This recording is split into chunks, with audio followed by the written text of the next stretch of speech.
Bismillahirrahmanirrahim. Assalamualaikum warahmatullahi wabarakatuh. Apa kabar anak-anak? Jumpa lagi bersama Bu Nida. Kita akan belajar IPA. Intro video tadi kalian melihat berkas cahaya biru yang indah. Nah, itu sesuai dengan judul mata pelajaran kita kali ini, yaitu tentang cahaya dan alat optik. Maha besar Allah dengan penciptaannya, sehingga kita bisa melihat indahnya pemandangan, kita bisa menikmati indahnya cahaya. Karena apa? Ya, karena Allah menganugerahi kita alat indera, yaitu, ya betul, mata. Mata dengan bagian-bagian yang canggihnya dapat menerima cahaya, kemudian diinterpretasi oleh otak kita. Namun, sebelum kita masuk ke bagian-bagian dari mata, yaitu alat optik pada manusia, kita mengenali dulu bagaimana sifat-sifat cahaya. Baiklah anak-anak, kita akan mempelajari sifat-sifat cahaya. Satu, cahaya dapat merambat lurus. Yang kedua, cahaya dapat dipantulkan. Yang ketiga, cahaya dapat dibiaskan. Kemudian, cahaya adalah gelombang elektromagnetik. Yang kelima, cahaya dapat diurai atau dispersi. Dan yang keenam, cahaya dapat dipolarisasi atau dijadikan satu arah. Baiklah, Ibu akan jelaskan satu persatu. Yang pertama tadi cahaya merambat lurus ya. Nah, perhatikan percobaan ini.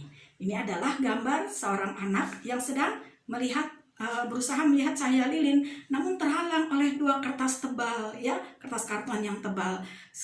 Untuk bisa melihat cahaya lilin, dia membuat lubang pada tempat yang sama di kedua kertas itu, kertas karton tadi. Setelah itu dia bisa melihat cahaya. Nah, cahaya lilin ini berarti bahwa cahaya merambat lurus. Apabila salah satu dari karton itu dipindahkan, maka dia tidak akan bisa melihat cahayanya karena tidak melewati lubang ya, jadi terhalang oleh kertas karton. Kalian bisa lakukan percobaan ini di rumah karena sangat sederhana dan menarik. Ya, di kehidupan sehari-hari, bukti bahwa cahaya merambat lurus adalah kalian melihat bayang-bayang tubuh. Nah, coba lihat gambar ini. Ada bayang-bayang anak, ada bayang-bayang seekor anjing, dan bayang-bayang dari pohon. Atau ketika pagi hari, kalian membuka jendela, kemudian tidur-tiduran, main HP, nah lihat itu berkas cahayanya, garisnya lurus-lurus ya. Ini menunjukkan bahwa cahaya merambat lurus. Sifat yang kedua yaitu cahaya dapat dipantulkan ya. Lihatlah bayangan kalian di cermin datar. Bayangan itu terbentuk karena ada cahaya yang mengenai tubuh kita, lalu dikenakan ke cermin dan cermin memantulkan bayangan kita. Bayangan itu terbentuk dari hasil perpotongan dari perpanjangan sinar-sinar pantul. Nanti Ibu jelaskan bagaimana jalannya sinar pada cermin datar. Fenomena di kehidupan sehari-hari ada yang namanya pemantulan sempurna ya. Contohnya apa? Contohnya ketika siang hari panas terik, kita berada di jalan beraspal, lalu kita melihat jalanan itu terlihat basah. Nah, itu adalah fenomena dari pemantulan sempurna. Nah, ini juga bisa disebut dengan fenomena fatamorgana. Jadi, terlihat seakan-akan ada air disebabkan karena pantulan dari langit. Kemudian membias, namun pembiasannya menghasilkan sudut bias yang 90 derajat. Inilah yang disebut dengan pemantulan sempurna. Pemantulan sempurna juga terjadi pada pemantulan berlian ya. Berlian terlihat begitu berkilau disebabkan apa? Karena cahayanya dipantulkan dari satu sisi ke sisi yang lain dengan sempurna, sehingga kita melihat batuan ini sangat berkilau. Kita baru bisa melihat hasil dari pemantulan bayangan apabila mengenai permukaan yang rata. Contohnya cermin datar ya. Pada pagi hari kalian kan tadi bercermin untuk merapikan rambut, merapikan pakaian karena permukaannya rata. Bagaimana kalau permukaannya tidak rata atau baur?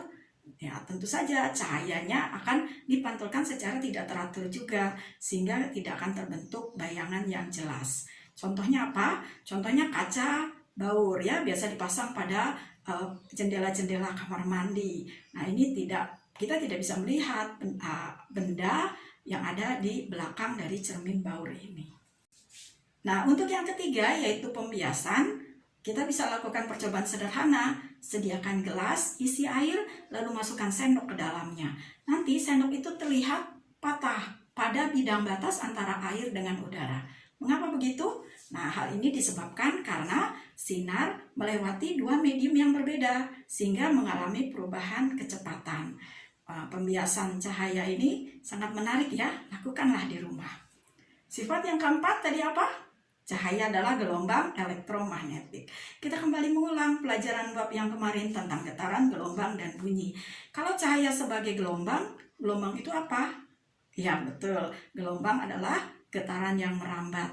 Nah, dia disebut sebagai gelombang elektromagnetik disebabkan karena cahaya dapat merambat melewati medium dan atau tanpa medium ya. Contohnya nih sinar matahari. Sinar matahari sampai mengenai tubuh kita, dia melewati area yang ada atmosfernya dan yang tidak ada atmosfernya atau vakum. Itu sebabnya dia disebut sebagai gelombang elektromagnetik ya. Gelombang cahaya juga berasal dari medan magnet dan medan listrik yang terjadi secara periodik. Nah, gelombang cahaya secara arah rambat dan arah getar itu masuk ke dalam gelombang transversal. Ya, masih ingat kan? Gelombang transversal. Nah, cahaya yang dapat kita lihat itu disebut sebagai cahaya tampak. Ya, cahaya tampak berada dalam panjang gelombang rentang antara sinar ultraviolet dengan sinar inframerah, yaitu kira-kira 380 nanometer sampai 750 nanometer panjang gelombangnya ya. Nah, kita dapat melihat cahaya atau tadi yang disebut sebagai cahaya tampak disebabkan karena benda-benda tersebut memantulkan cahaya ke mata kita. Benda-benda tadi mendapatkan cahaya dulu sebelumnya dari sinar matahari. Nah, bagaimana kita bisa melihat daun berwarna hijau? Nah, itu disebabkan karena cahaya mengenai daun, kemudian seluruh warnanya diserap, namun hanya warna yang sesuai dengan warna benda tersebut yang dipantulkan ke mata kita, sehingga kita melihat benda tersebut berwarna hijau. Warna-warna yang lainnya, ya warna-warna yang lainnya diserap karena cahaya mempunyai energi kan. Coba lihat gambar anak-anak. Ini anak-anak ini sedang berjemur di sinar matahari. Dia merasakan panasnya sinar matahari. Nah, ini menunjukkan bahwa cahaya membawa energi. Nah, cahaya berasal dari mana? Ya, tentu saja cahaya berasal dari sumber cahaya. Sumber cahaya yang utama di bumi kita adalah dari matahari. Lalu manusia menciptakan berbagai sumber cahaya seperti lilin, lampu, ya, obor dan sebagainya. Jadi mata kita bisa berfungsi, bisa melihat benda-benda apabila ada cahaya. Sekali lagi Ibu ingatkan anak-anak, kalian harus bersyukur. Maka tandanya kita bersyukur atas anugerah mata yang diberikan oleh Sang Pencipta. Jagalah mata kalian ya, jaga kesehatannya, jangan dibuat semakin lelah. Kalau sudah lelah maka tidur, atau kalau misalnya kalian terlalu lama melihat pelajaran lewat HP atau lewat laptop, maka istirahatkan mata dulu sebentar, lihat tumbuhan-tumbuhan yang hijau, lihat warna-warna lain di sekitarmu, dan istirahatlah sejenak. Nah, sifat yang kelima yang menarik adalah cahaya dapat diuraikan. Maksudnya apa ya? Nah, rupanya cahaya matahari yang kita lihat warnanya kayak putih kekuningan itu berasal dari warna yang banyak ya. Dan ketika cahaya matahari atau sinar matahari itu mengenai prisma, maka terbukti ada uraian-uraian warnanya. Itu yang kita sebut dengan mechikuhibiniu. Dalam kehidupan sehari-hari kalian tahu adanya pelangi. Pelangi berasal dari uraian cahaya matahari oleh butir-butir air hujan. Yang keenam yaitu cahaya dapat dipolarisasikan, artinya dapat diatur, diarahkan ke satu arah saja. Ya, demikian tadi sifat-sifat cahaya setelah Ibu jelaskan. Sekarang kita akan membahas tentang jalannya sinar atau pembentukan bayangan pada cermin datar, pada cermin cekung, dan pada cermin cembung. Simak ya penjelasan Ibu berikut ini. Nah, ini adalah pembentukan bayangan pada cermin datar. Kita lihat di sini botol susu yang berada di depan cermin datar menghasilkan bayangan di belakang cermin. Di peraturan untuk cermin datar, pembentukan bayangannya itu mengikuti hukum Snellius. Nanti akan Ibu jelaskan secara detail bagaimana hukum Snellius itu. Namun sementara ini kita lihat ada di sini sinar yang berasal dari benda juga mendapatkan sinarnya dari lampu misalnya ya, mengenai cermin, lalu hasil dari sudut datangnya terhadap garis normal sama dengan sudut pantulnya. Ini kita lihat garis sinar pantulnya. Perpanjangan dari sinar pantul diperoleh titik B aksen. Begitu juga dari bagian bawah botol susu mengenai cermin lalu mendapatkan sudut sinar datang, hasilnya dipantulkan disebut sudut sinar pantul, ini besarnya sama. Perpanjangan dari sinar pantul ini menghasilkan bagian bawah dari botol susu. Maka dari banyak sinar yang tadi, Ibu hanya menggambarkan 2 sinar saja, namun demikian sudah bisa menjelaskan bahwa hasil bayangannya adalah sama dengan bendanya. Dan tinggi dari benda sama dengan tinggi bayangan, jarak benda ke cermin sama dengan jarak cermin ke bendanya. Sehingga kita sebutkan sifat-sifat bayangannya. Yang pertama disebut bayangannya maya karena dia berada di belakang cermin. Lalu kondisi botol susu ini tegak, bayangannya sama dengan tegaknya benda. Kemudian jauhnya sama jauhnya dari cermin, sama tingginya juga dengan bendanya, dan tulisan katanya terbalik. Ya, ini kita lihat tulisan katanya terbalik. Jadi kalau kehidupan sehari-hari kamu pegang sisir misalnya di tangan kanan, maka bayanganmu di cermin kelihatan tangan kiri lah yang memegang sisir. Selanjutnya, apabila kita ingin melihat hasil bayangan dari pipa yang dibengkokkan seperti ini, maka kita gunakan lagi jalannya sinar. Ibu hanya mengambil 2 sinar saja, yang dari A dan yang dari D. Ya, sama seperti tadi, sudut datang di sudut pantul, perpanjangan sinar pantul dapatlah A aksen. Lalu jarak dari A ke cermin sama dengan dari cermin ke A aksen. Jarak dari B ke cermin sama dengan cermin ke B aksen. C ke cermin sama dengan C ke C aksen, dan D ke cermin sama dengan dari cermin ke D aksen. Hasilnya adalah seperti ini. Sifatnya pun sama, maya, tegak, sama jauhnya, sama tingginya, dan tulisan katanya terbalik. Ya, ini kalau tulisan kata terbalik di sini tidak nampak ya, karena cuma pipa panjang saja. Nah, yang berikutnya, bagaimana dengan hasil pembentukan bayangan benda terhadap 2 cermin datar yang membentuk sudut 90 derajat.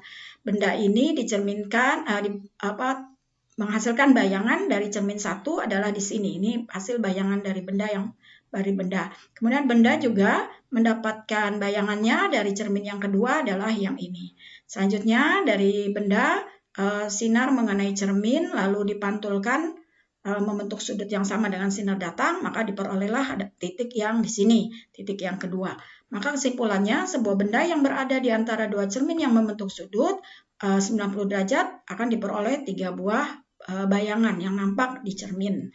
Mengikuti rumus ini, N sama dengan 360 derajat per alfa dikurangi 1. Alfanya kita ganti angka 90 derajat. Maka 360 derajat dibagi 90 derajat adalah 4, 4 dikurangi 1 adalah 3. Ya. Silakan coba dengan menggunakan sudut-sudut yang lain. Ini menarik apabila kalian di rumah memiliki 2 cermin datar, bisa kalian coba sendiri di rumah. Oke, tadi kalian sudah mendengar penjelasan Ibu tentang jalannya sinar pada cermin datar. Nah, sekarang seperti janji Ibu akan menjelaskan tentang hukum Snellius ya.